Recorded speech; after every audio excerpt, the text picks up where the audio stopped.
Welcome to Global Economy. This will be a fun class. Well, this will be an interesting class. Well, you do have to do a good bit of work, but in the end, you'll walk away knowing a lot of interesting things. So here's the course description and the purpose of the class. So let's see if we can make some sense out of this.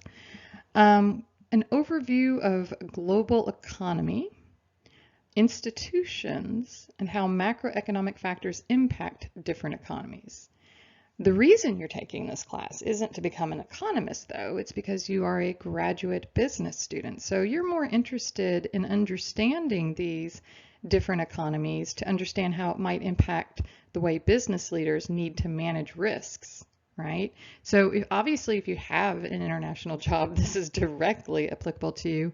But even a lot of companies and a lot of industries where you're more domestic focused will still be impacted by global factors. And so knowing how to understand the news and how it might impact you will be very beneficial to you in your work life and potentially in your personal/investment life. And so we do go beyond theory. We're not going to bog you down in a lot of economic theory. We're more interested in understanding why countries are the way they are today. And in this class, we can get there by understanding how it's evolved into the system it has today, and then draw whatever conclusions and observations we can from that.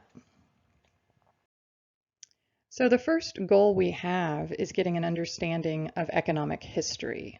That is an area that really not very many people know. And so right there, you're going to have an edge on a lot of people just by understanding the economic history in this country and around the world. And then we do have some of these other goals, but we'll get to them in a minute. So we're going to start our class with this book. We're going to have several chapters assigned in the first 2 weeks. Now I know that sounds scary, but when we say chapters here, we're just talking about a few pages. This book is a very good overview. It's one of a series of books, a little history of, and then there's quite a few books that they have in this series. So if you like the way this book is set up, you can look and see what other ones they have, and you can get a little bit of knowledge about a lot of different topics.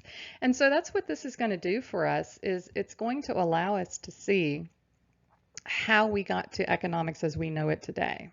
What were the original thinkers thinking about topics that we would now classify as economics? How did the ideas build and change? Why did they build and change?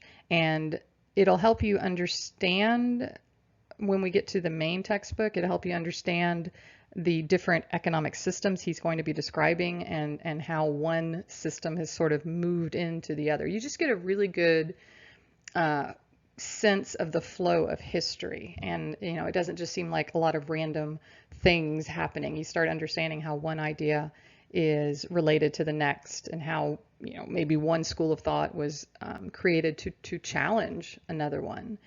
So this book, like I said, will be for the first 2 weeks. You'll have an opportunity to develop your own questions and answers from it, and do a little bit of a discussion in the topics that are raised in this book.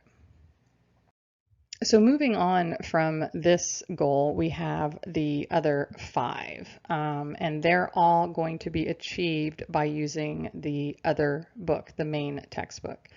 So the way the other book is set up is he's saying that we're not just going to look at the economy, that in fact there are 3 dimensions or 3 realms. You have the economy, which is ruled by the market. You've got the polity, is the word he uses, which is ruled by the state. And then you have the civil society, which is ruled by the community. And so we want to understand these 3 dimensions, because if you just focus on one, you're not getting a full picture. And particularly with global economy, it is very difficult to come to a conclusion or an expectation of what should happen if a particular economic policy is put in place, because it is so definitely embedded in all of these dimensions.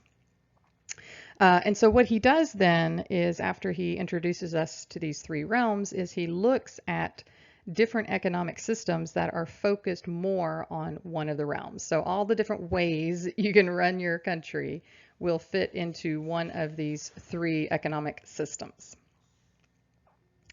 And what y'all are going to do is look a little deeper and apply this knowledge to 6 different countries. This is also from the second textbook. And then you get the opportunity to present one of those 6 as a group project. And going outside the 6 that are in the book, you need to choose a country that you would like to analyze in a way similar to what he is doing in the book. So this is the second, and I guess you would call it the primary textbook, The Evolution of Economic Systems. And so this is the book where we're not just looking at the economy for our answers. There's an understanding that we have to look at the whole system. So even if you are in a system that might be more market-centered, it is going to be influenced by and helped or hurt by the health of the polity, how well the state is running, and the strength of the community. These are all dimensions to every economic system.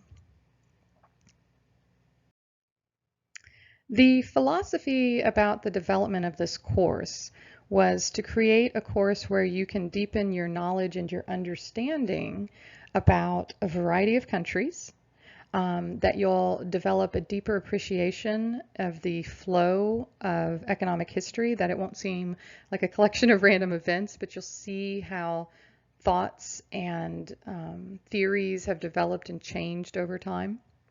And that you'll see how a country's economic system, there's the interdependency within the country and, of course, among and between countries. So the overall hope and wish is that when you leave this course, you will be a more well-rounded and well-educated business graduate. So I hope you enjoy the course and study hard.